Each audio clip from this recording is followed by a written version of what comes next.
ปลุกปุกเป็กปลุกปุกเป็กอยู่บ้านเพิ่นเอิ้นว่าขึ้นยังนี่นะ เลยสบายดี สบายดีล่ะ บ่ฮู้แต่ก็ได้ขึ้น ฮะ บ่ฮู้ เป็นอะไรหลังจากที่ได้เห็นรูปห่างเจอกันสิล่ะฮะเอานี่ไม่ไอ้นี่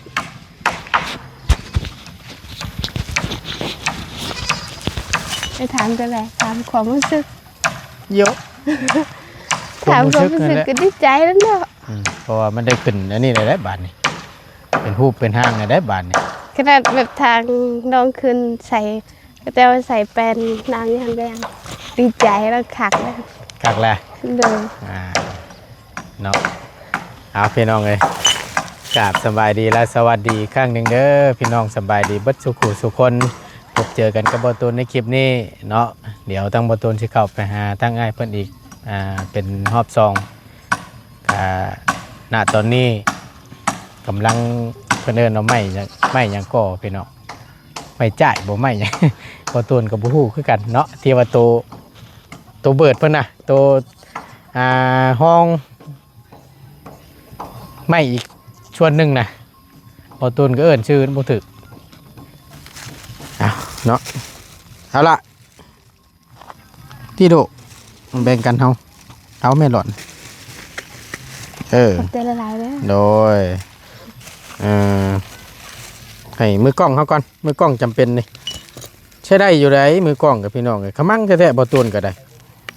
โอ้ตายเอาจ่อให้พร้อมทึก ขอบใจนะ เอ้าเงินนี่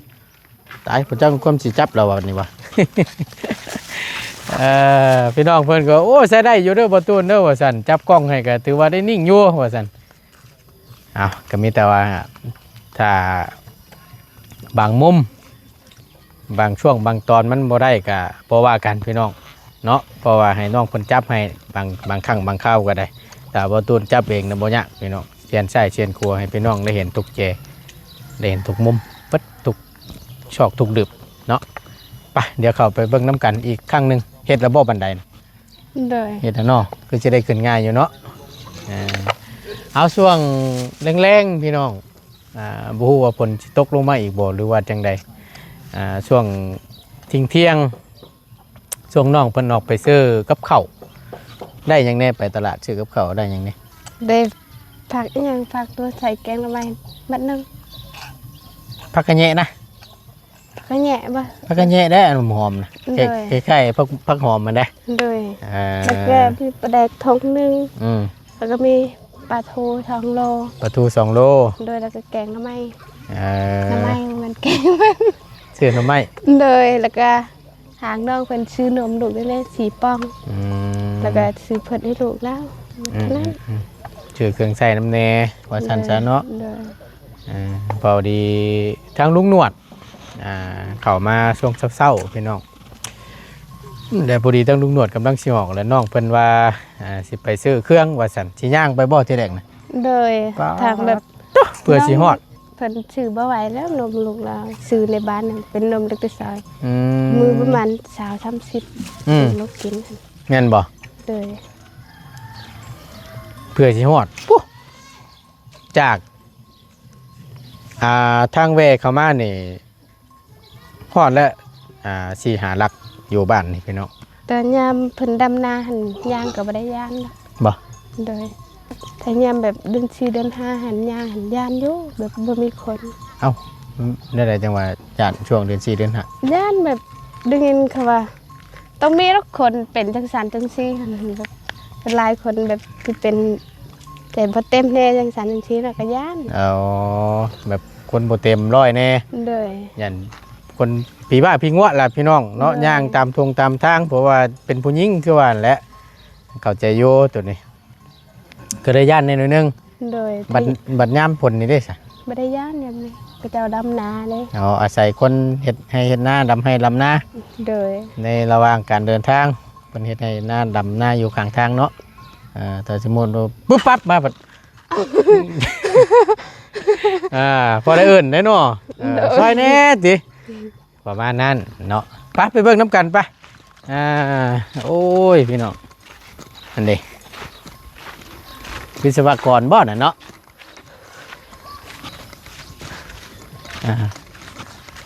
เหมือนกับไปจ้าจะไปเที่ยวเด้อ คักบ่ เลย คักเนาะ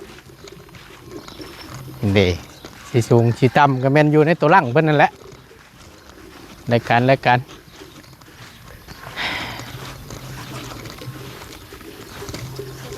สบายดีล่ะสบายดี FC นี่เด้อเอาอันจังไงซื้ออันนี้มาให้ดีโดเย็นๆน้ำกัน ขอบใจเด้อ โดยแข่งกันนี่แหละเอาใช้พุ่นน้องเจ้าพุ่นหนึ่งได้สิ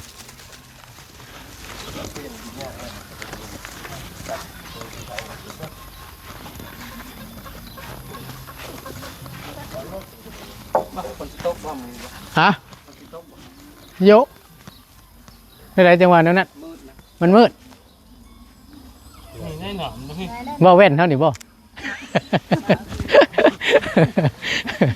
เอามันกันแดดเลยหบเปิดมือเขาน่ะหบเปิดมือโอ้ยฮอดหวยแตกกระหบเขาน่ะเอาเวนทมมา ฮะ คือเดี๋ยวว่าเพิ่นเนาะตอนเรามาเว้นเราหั่นเด้ผมมืด มาเพียมแม่นบ่อย เขาตาที่มัน เขาเอาอยู่ต้องเตรียมพร้อมแล้วก็มาแนวนั้นเมื่อว่าอย่างล็อกมันแดดมันจ้าเลยมันเจ็บตาได้พี่น้องเพิ่นว่า เขาตาขี้ไหม้นั่นแหละ แม่นเขาออกแดดเนี่ยผัดแสบบัดตานี่นะแนมไก่จมบ่ได้เขาก็ได้มันดึงได้ฮะเอาดีได้อันแดดนี่แห้งนี่เจ็บบัดตาเขาน่ะ จะยามแดดนั่นมันเขาว่าเสดตาว่านำเขามาแต่ตาว่า เหงื่อมันเข้าทุกบัด ต้องยิงกัน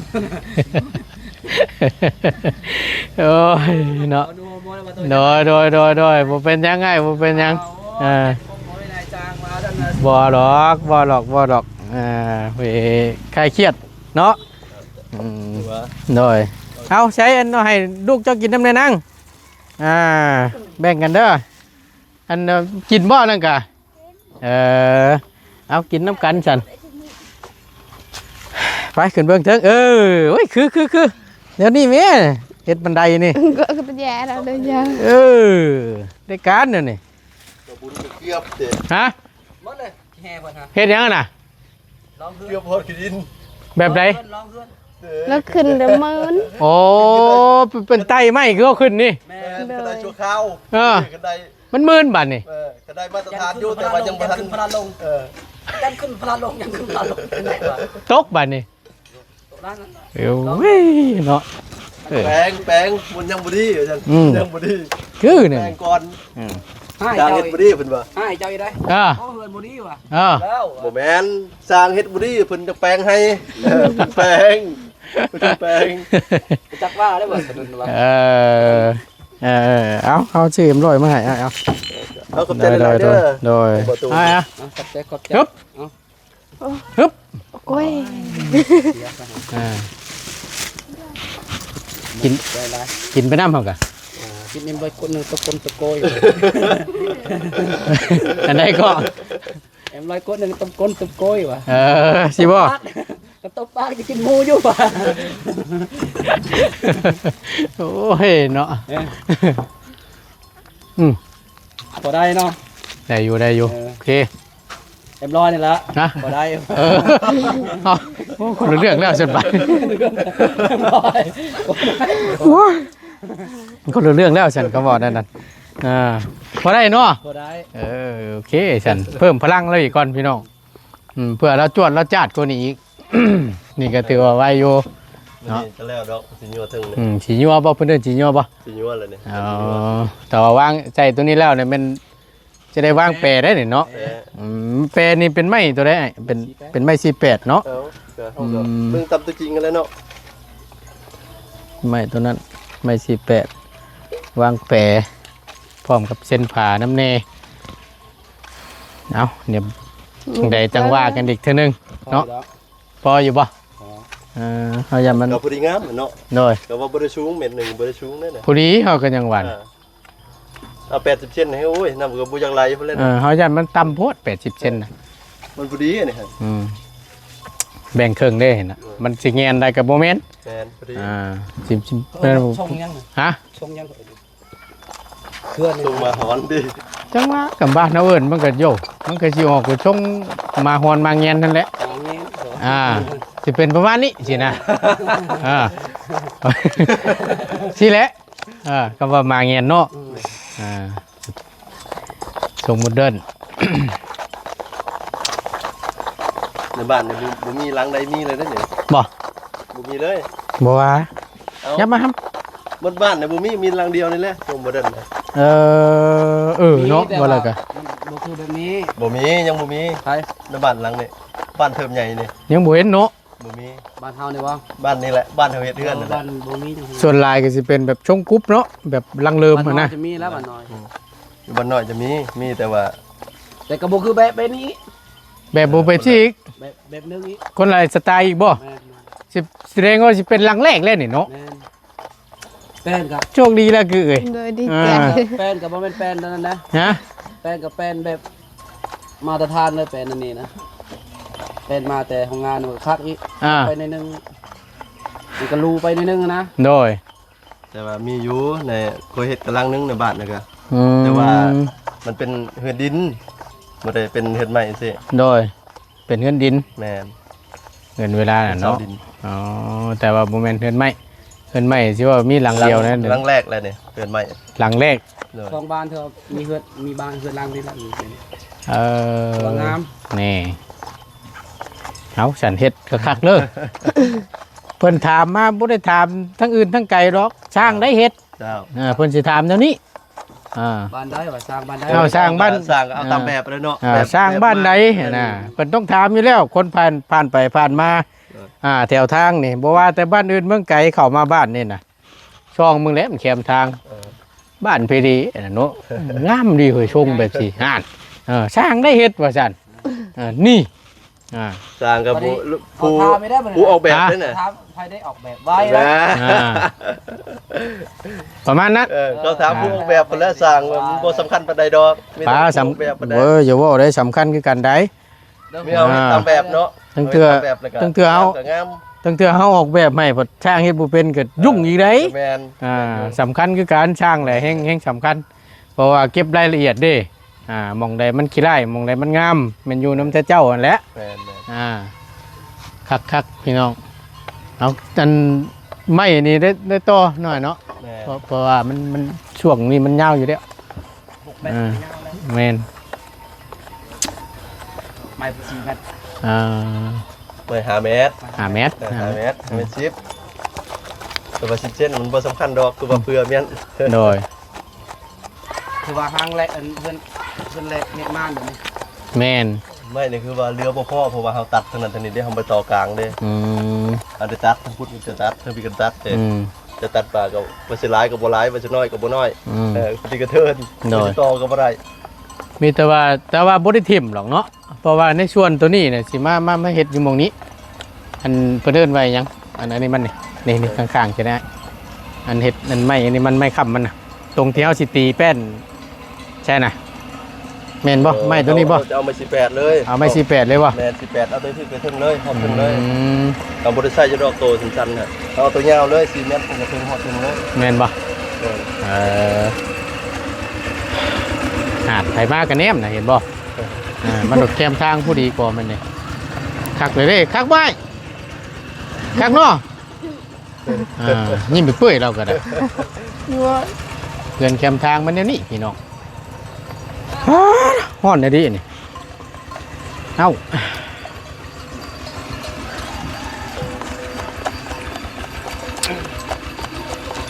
ทางบรีแต่ว่าสิมาช่วงค่ำๆประจักมันคิดว่าได้นะคิดว่านะพอ มาบุญเขาไปยันไปเซโปน อ๋อบะบุญคือเพิ่นขึ้นเชฟโปนขึ้นเชฟโปนไปเก็บการเก็บงานอยู่พุ่นแหละงานนับผิดชอบเพิ่นพุ่นก็มีนะกับแบ่งกันไปก็ยังเว้าอยู่โอ้ยว่ะหลายทาง ทีมงานเนาะ แม่นกระจายกันไปหั่นแหละหม่องนู่นแน่หม่องนี่แน่ไปแล้วเฮ็ดดูได้อ้ายเอ้ยอย่าไปถือซ่าเฮาได้ ทางไหนต้องมานี่ ฮะ เจ้า เฮานี่บ่ก็จังว่าก็เบิ่งตัวจริงน้ำกันอีกเทื่อนึงนี่แหละไปได้ไปเรื่อยๆไปเบิดนั่นแหละหม่องใดเฮ็ดใดได้ครับการช่วยเหลือกับไปเป็นสะพานบุญกับผู้ใหญ่เพิ่นนี่แหละกับนี่แหละเวียกงานเฮาบ่ได้ปะบ่ได้ถิ่มพี่น้องเนาะตัวจังฮ้อนแท้นี่เจ้าฝนสิตกประจักช่วงแรงๆนี่ก็ได้ ท่านบอกไปจังกบมันอายกลับเลยเพราะมันเรียนเปลี่ยนผลว่าสื่อกบทางอายสามมันใส่เลย หมอบ่จะเป็นปานนั้นดอก แบบไรนะ ว่าสิกุบให้จุกไฟว่าแดดแล้วว่า อ๋อซื้อกรุ๊ปให้ เลยลืม ถนัดอยู่บ่ใช่ไปใช้ไปเปลี่ยนกรุ๊ปนี่ก็บ่แห้งแล้วอันม่วงอะเนาะ เป็นกรรมอีกแล้ว โอ้ยกำลังสิได้คุมทั้งลุงอยู่ปัดเปลี่ยนน้องกันใช้กรุ๊ปมันบ่แห้งลุงสิคุมต่อบัดนี้ ยังเกรงใจหมวกอยู่ได้น่ะน่ะ บ่แห้งเด้อเจ้าเนาะเอาเว้าหยอกเด้อ โอ้ยเนาะเอาเดี๋ยวจังว่าน้ำกันอีกเทื่อนึงขอแต่ว่ามันแดดดอกย่านแต่ว่าฟ้าลงฝนตกก็เดี๋ยวมัน มีแต่ว่าเฮาคิดเพิ่มก่อนเพราะว่าชั่วโมงก่อนเถอะว่าเฮายิงตามฝนฟ้าอากาศนั่นแหละ แม่น จะยากเด้ ตัวนี้แหละสำคัญเลย ว่าฝนตกเฮาบ่ได้มุ่งเนาะเฮาก็เฮ็ดบ่ได้ แม่น แม่น ว่าเฮามุ่งแล้วฝนตกเฮาก็เฮ็ดได้ สำบาย สบาย เฮ็ดนั่นเฮ็ดนี่ทั้งล่างก็สำบาย แม่น นี่ก็ได้นะ เพราะว่ามันมีตัว ตัวมุ่งแม่น มุ้งเลยเด้หลบแดดหลบฝนเลยเด้ บ่ได้ขึ้นย่านหยัง เฮ็ดได้ฉันบานนี่พี่น้อง แต่ว่าสิมุ่งนี่แหละต้องเบิ่งก่อน ตัวนี้แหละสำคัญถ้าว่าแม่น มีทีมงานหา เฮาผัด คอยกบไม้คอยอันใส่เลยก็จะคอยกระจิกมุ่งเลยเห็นไหม ฮะ ใส่ไม้แป้งก็สิมุ่งเลยเห็นไหม ใส่ไม้แป้นเลยปูแป้นนี่ ใส่แป้งก็สิมุ่งเลยนะ อ๋อ แป้งบ่บันหาแล้วแป้ง อ๋อใส่เปรแล้วนี่เขามีแผ่นอลูชิงมานี่มุ้งเลย มุ่งเลยนะ ตายคักบานนี่พี่น้อง เพราะว่าจะได้เก็บมุ่งทางเทิงจะเก็บทางล่างคล้ายๆแน่มัน เพราะว่าเฮาอาศัยมันห่มเด้ มี ตกผาลงมันก็ ถูกต้องไง แม่น แม่น ตัวนี้แป้นนี่มันบ่สำคัญปานใดดอก บ่ปานใดเนาะ เฮ็ดแล้วปุ๊บนี่เฮากบแป้นมาปูตำลังมันก็ห่มเลยสบายเลยเฮาอยู่ ได้ย่างไปย่างมาสะดวกสบายเนาะ แม่น เฮ็ดได้ฉบับนี้คืองบหลังคายังบ่ได้มีใดเฮ็ดได้เฮ้ย มีแต่ขอ เนาะ นำพี่ๆน้องๆนั่นแหละ มีแล้วบ่อันให้น่ะกวงอยู่บ่บิแบ่งมาเด้ ขายได้ซำใดก็เอาเฮา หาย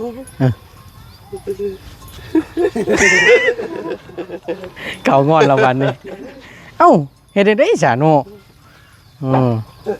มันบ่มีดิ มันก็หายมันก็ไม่เยอะแต่ถ้าจะขายก็ยังบ่คุ้มกินประมาณเฮกตาร์ปลายหนึ่งดินค่ะ ดินเฮกตาร์ไป เลย เฮกตาร์หนึงจักไร่น่ะเป็นจำมันก็ได้ ไล่ ฮะ ไล่ บอกอะไร 6ไร่ แม่น ขายจักไร่หนึง2ไร่ก็ได้นะ ขายพี่เพิ่นประมาณเท่าไหร่ไอ้ ได้ เพิ่น 1 2ไรเขาบ่ซื้อดอกแถวนี้เขาบ่ซื้อ จะบ่ชอบ ซื้อหรือซื้อหลาย แม่น โดยเอ้า เป็นอะไรอันนั่น เบายาวเลยพี่น้องถ่ายโยมกกม่วงพูนอนไปนอนมานั่งไปนั่งมาปะเตียงฮักบาดนี่ตายแล้วกันบาดเพราะได้อาศัยส้นห่มอยู่ได้น่ะ จะได้แทนเตียงบนมั่ง เนาะ ทางอันเป็นตู้เพิ่นมาเพิ่นอันที่หายเด้อคิดว่าคนในบ้านนี่อยู่ ไปตู้อันนี้บ่เดินแล้วนอนผู้เดียวนี้ เลย บอกแล้วนี่เด้อ เลย ยันเราเข้าใจผิดคิดว่าเด็กน้อยอยู่ในบ้านนี่เฮ็ดฮักเด้อบ่แม่นได้ แต่ บอกว่าไอ้นี่นั่งไปนั่งมาแล้วมันฮักว่านี่เด้อ ไปกลางคืนบ่ อืม มันพันไปกลางคืนบ่จึงฮักหั่น มันผุได้เด้คือว่านั่นแหละ เห็นว่าพันเห็นไปกลางคืนโอ้คลำเลย สายไฟบ่อันมาปีละมาปีมาอยู่นี่พี่ก็ได้โอ้ยพอได้น้องค้ำเพิ่นนี่จับกล้องให้บางครั้งบางข้าวก็ได้พี่น้อง ทาง เพิ่น แบบทางอยู่บ้านอายเพิ่นขายเป็นไรเท่าไหร่ หือ น้องทางบ้านน้องเพิ่นไปขายเป็นไร ขายแบบได้ซะนะ เพิ่นขายเป็นเฮกตาร์แล้ว ขายเป็นเฮกตาร์เลย เลย เฮกตาร์หนึงเพิ่นให้เท่าไหร่ บ่ฮู้น้องบ่เคยขาย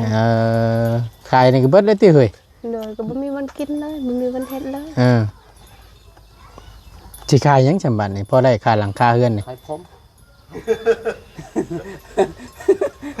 เสร็จละพันก็ขายเอานี่โลกขาย ไปซื่อๆน่ะ แล้วก็หาว่าซื้อแล้วมาดูดิขายผมให้มันดูได้บอลดูได้ แม่นเถอะบ่โอ้ยเนาะ บอลดูได้ Ờ. บอลขายเลยขายผมลบกันเป็นผมไว้ที่ผมเนาะ Chẳng quá. Cảm ơn nắp canh đi thứ nưng rồi đấy. Từng tựa nói chạy khai đó bông cái mí. Già bố bố ý là ôi. Cô cho chị bớt già bớt ngân năm chữ già mà pủ còn à. Còn nghe ít. Cô phó đốt khai phôm. Ôi, điệp rồi đây nè. Bên này nha, bên này. Má nhám. À mẹ kì. À, lốp má phì con, má phì con má. À, phân hết càn hết ngan phân con. À, rồi. Bữa đi là ship. Bữa đi ngam. Vô phá vô.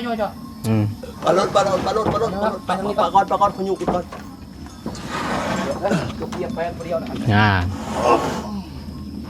Được. Bà lên. Thế mà thằng Phi. Đặt. Cái này vẫn ế được ai thôi nhé. Nói nhé, tôi nói. Tôi biết bà leo cho hông đặt sang tรงกลางmình biết cái daอยู่กลาง มันบอกให้มันงาม แมน ก็นี่มันจะ บัดเวลาแอมมันจังนั่นเนาะมันจังเข้ากัน มันจะเรียบ แมน เพราะว่าเฮาก็เฮ็ดก็เฮ็ดไปตามไม้อะไรเนาะ แมน ไม้เป็นบ่ได้เฮาก็เฮ็ดไปนั่นถ้าสิเฮ็ดมันชื่อบ่ได้แล้วไม้บิด ให้มันบิดให้มันขด Sông sai này nè. Có nhau. Sông saiพันเฮ็ดเวียกกลางคืนแล้วแต่เบิกหักเตียงกันสโลไปสโลมาเอาเลยหักโป๊ะเด้ อึ๊บขนาดว่าลุงจอยยังเปลี่ยนกันตรงนี้แสดงว่าเจ้าเนาะเข้าได้แต่เจ้านี่หูนี่ตายล้อกัน ผู้เดียวแล้ว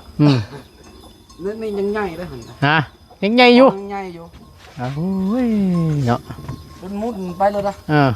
คุณดีดิเจ้าก็ได้ โอ้นักสืบเด้ เนาะ สุดไตจังกะซีบ่ได้ดังแล้ว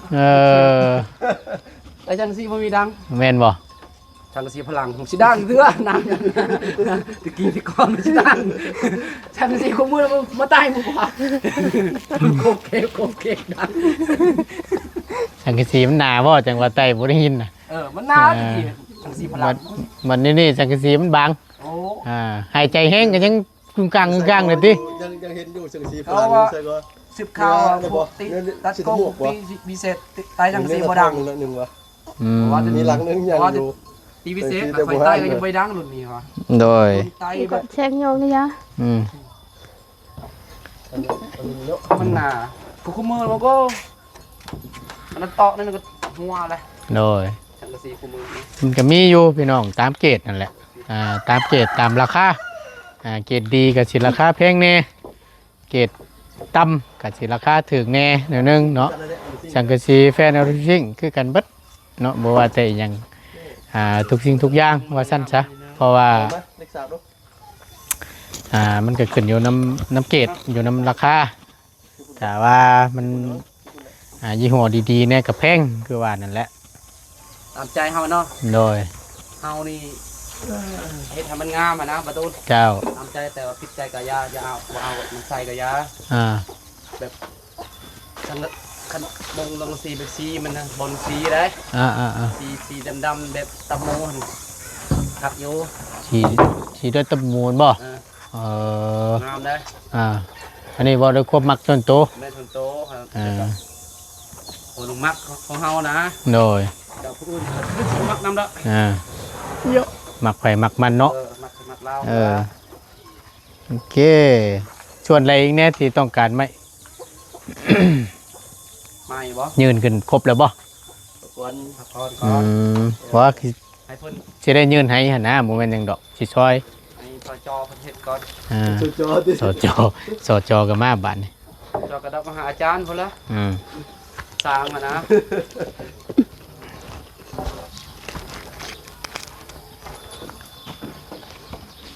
จารย์ตัวใสไปเป็นกรรมกรเพิ่นเนาะมาดูเนาะเพิ่นเป็นหัวหน้า คือเดี๋ยวเราใส่หมวก คือแต่หมวกอยู่ดี นะ คือแต่หมวก คือแต่หมวกบ่เบิ่งได้เฮ้ยมันทับแข้งได้ อึ๊บอืม ตัวจามนึง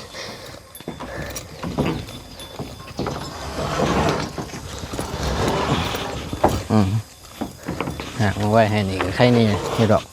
มันใกล้อยู่นี่กับหม้อนี่ก็ดึงเอาด้วย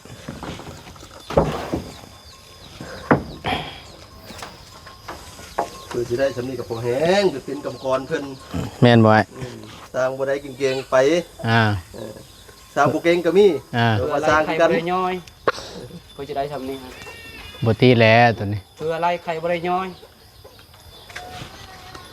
ใครบ่ได้ย่อยเลยใครธรรมดาเพื่อจะไล่พระบ่ โมเมนต์คืออะไรใครย่อยบ่ บ่ใครบ่ได้ย่อย หลายเตื้อเนาะ ไล่แต่เหือ ว้ายเนาะก็ได้หัวแต่น้ำไม้เราเนี่ยแต่พี่น้องแต่ละเทื่อนี่ก็ได้เอาคงสิเลดจนค่ำจนมืดอยู่หรอกมื้อนี้เบิ่งคักแหละ เอาออกกันเด้อ เจ้าฮะ หัวหางข้างกระต่ายบ่ หัวหางข้างกระต่าย ข้างกระต่าย นึกว่าหัวหายใกล้ เจ้าก็โอ้ยเนาะ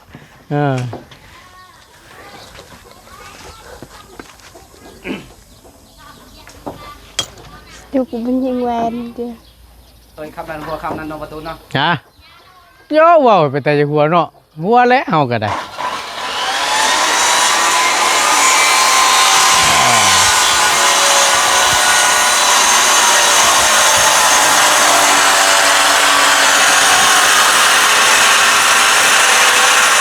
สิพุ่น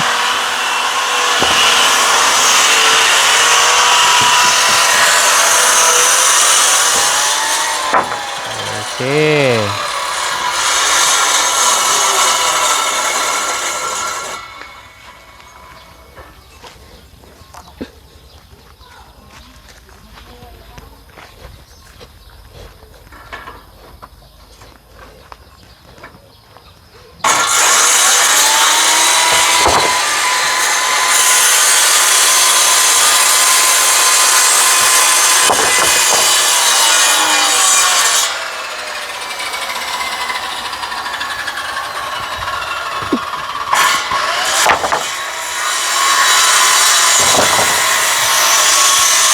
ข้างในก็ทอดไหม้ไว้ล่ะ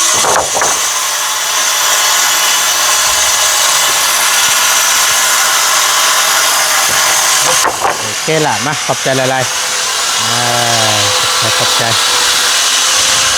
เก็บไว้ได้คือเด้อบ่ได้จะไงเพิ่นมากบบ่ได้โอเคลงชั้นบ่หำนะเพราะเราไปทำเพิ่นนี้ซอยคือค้ำนี่พี่น้องขยันแท้ๆพวกหลาเพิ่นนี่ก็ได้ขึ้นแล้วตัวนี้ ตะปูนั่นไงเด้อ 30%แล้ว แม่นบ่ 30%แล้ว คือ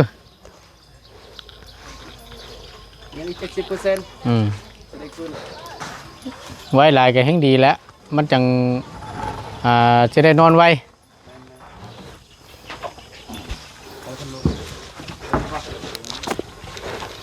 ปุ๊บตั้งปีก็ได้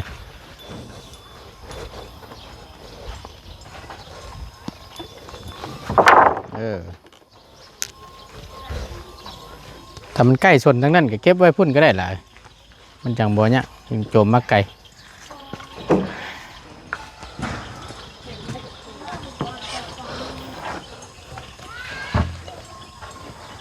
เอาแล้วบ่ เอาเลยต้องมาบิดนึงลงไปนี่เนาะบิดนึงเดี๋ยวมัน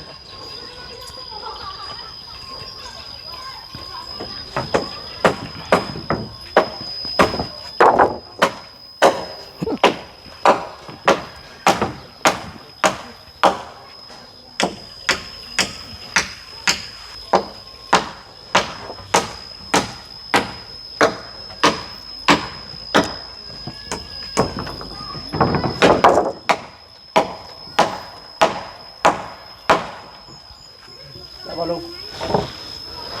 เอาก่อนเอาดูเท่านี้ก่อนต้องบุญ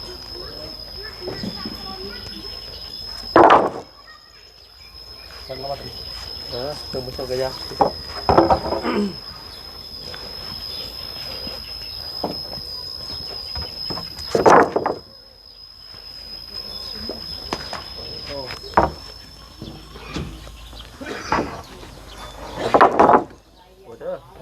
โดย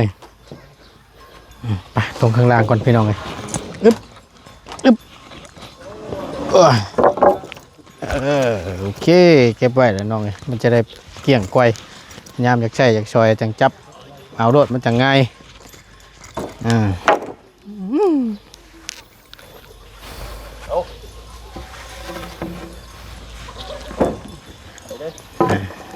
แล้ว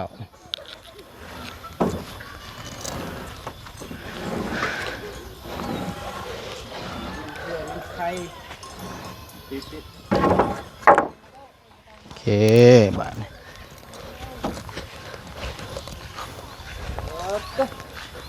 คักปันยังบาทนี่มาพี่นางมันฮอด เก็บตัวนี้ก่อน แดดพด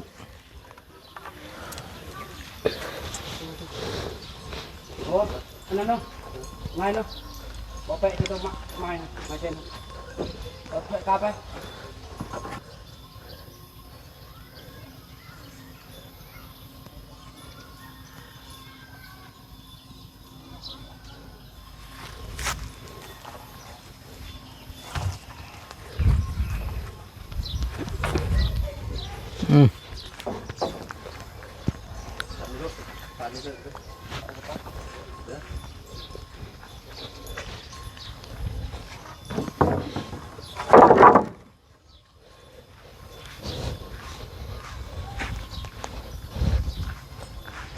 โอเคพี่น้องเลยเนาะถือว่ามาในรอบนี้ก็ถือว่าได้เห็นความคืบหน้าไปในแล้วเนาะเมื่อยกับภูมิใจดอกเนาะคือเนาะดีใจแล้วเนาะเห็นสิเนาะนับมือแล้วนี่ผู้สร้างเพิ่นว่าอยากไล่โซนเป็นราคาก่อนบาง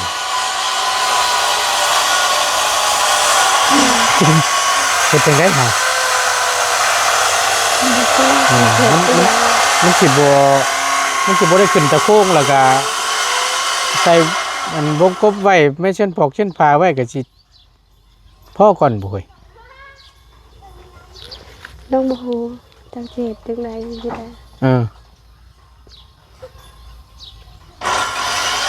สำหรับทางอ้ายเพิ่นเฮ็ดให้จังได๋ก็อยู่จังแบบนี้ ทางง่ายเฮ็ดให้แบบใดถ้าก็สิอยู่แบบนั้น เยอะ เอาผ้าเขียวแล้วมามุงไว้ โอ้ยเนาะว่าแต่ละตนเลยพี่น้องเอ้ยอันนี้ก็ว่าความจริงแหละพี่น้องเนาะก็เพราะว่าคือทางบ่ตูนได้เว้าไปนั่นแหละงบที่หลังคานี่ยังบ่มีเอาตามหลักเลยยังบ่มีเลยพี่น้องแล้วก็ไม้พาเชลล่านี่ก็ยังบ่มีตัวนี้นะน้องเอ้ยคือทางวงกบและบานประตูนั่นทางอ้ายแจ้งเจ้ารับผู้แล้วเนาะก็คือมีแล้วพี่น้องในส่วนนี้แต่ว่าตัวแผ่นรูชิ่งนี่ยังบ่ทันมีเด้อพี่น้องเด้อแล้วก็พร้อมกับไม้พาเชลล่านี่แหละ ทางอ้ายเราว่าขึ้นวางบุงวางแปรอย่างแล้วแหละถ้าว่ามีแผ่นรูชิ่งมาสิมุงตัวนั้นก่อนเพื่อว่ากันแดดกันพ้นเวลาผ้าลงฝนตกมาเฮาก็ชนอยู่ทั้งนี้ก็เฮ็ดหันเฮ็ดนี่เฮ็ดเช่นพอกเช่นพามันก็ง่ายนะพี่น้องตั้งวงกบวงกบมันสิสะดวกสบายเราเพราะว่าช่วงนี้มันก็เป็นช่วงฤดูหน้าฝนว่าซั่นซะมันสิง่ายกว่ากันนะถ้าเป็นไปได้นี่ถ้ามีชุดนี้มาเนี่ยมันอยากเอาเป็นอาลูซิงมามุงก่อนระหว่างนี้เนาะแพงเติบเลยน้องเอ้ยเหงื่อไหลปักๆเลยเติบหนึ่งอยู่เลย10 ปลายล้านนี่บ่อยู่แล้วไอ้วะ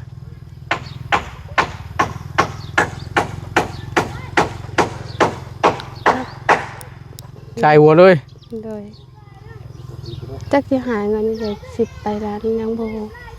คิดบอกเลย แล้วกันบันคำไปลำหน้านี่ ให้ว่าจังมือจังสิได้ ไปลำหน้านะ โดย มือละแสน10 มือกับล้านหนึ่ง10 มือกับล้านหนึ่ง20 มือกับ2 ล้าน30 มือ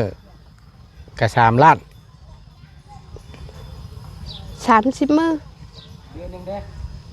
จะบ่เอาฮอด30 มื้อหรอก ฮะ ทำหน้าว่าเราอ่ะ แม่น ละแสน มือละแสนหามือกับแสน10 มือกับล้านหนึ่งว่ะ 30มื้อ3ล้าน อ่า เดือนหนึงเด้ เดือนหนึ่งกับ31 มือ ได้จักล้าน กับ3 ล้าน ใช้มือได้ 3 ล้าน1 แสน เออ โอ้ยเนาะไปลำหน้าเพื่อนบอกพุ่นบัดนี้เนาะเพื่อนว่าลำให้ลำหน้าก็เป็นเดือนเดียวเท่านั้นแหละคำว่าเพื่อนสีหล่น หลายก็ประมาณถ้าสิได้ก็ประมาณ10ปลายมื้อ บ่พอใช่เฮ้ย2 คน3 4 คนเจ้าไปหาลำหน้าซอยกันที่ได้บ่พอได้ซื้อหลังคา ก็ได้อยู่แต่แบบมีคนจ้างด้วย ไปบ่มือลำหน้าซอยให้ ไป ไปอยู่ เลย มือลำหน้าซอยให้ไปยังบ่ทันได้เอาได้ทั้งบ้านก็ได้ เลยมื้อใด มือใดว่าซั่นพ่อมาดีบ่ เลย เดี๋ยวให้กล้ายาวก่อน โอ้โอเคพี่น้องเอ้ยเนาะกะเบิ่งไปน้ำกันนี่แหละก็ว่าเรื่องหลังคาว่าซั่นซะที่ว่ามันก็ยังบ่ทันมียังบ่ทันขาดว่าซั่น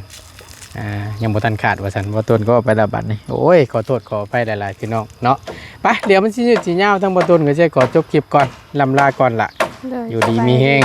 คิดแล้วบ่แรงนี่เนาะฮะโอ้ย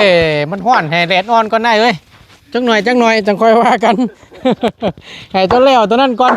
ว้าฮ้อนแท้ฮ้อนว่า ไปพี่น้องขอบคุณหลายๆเนาะเอาโอเคได้เด้ออยู่ดีมีแฮงสบายดีเด้อฮู้พอแล้ว ไปพี่น้องสบายดีเด้อ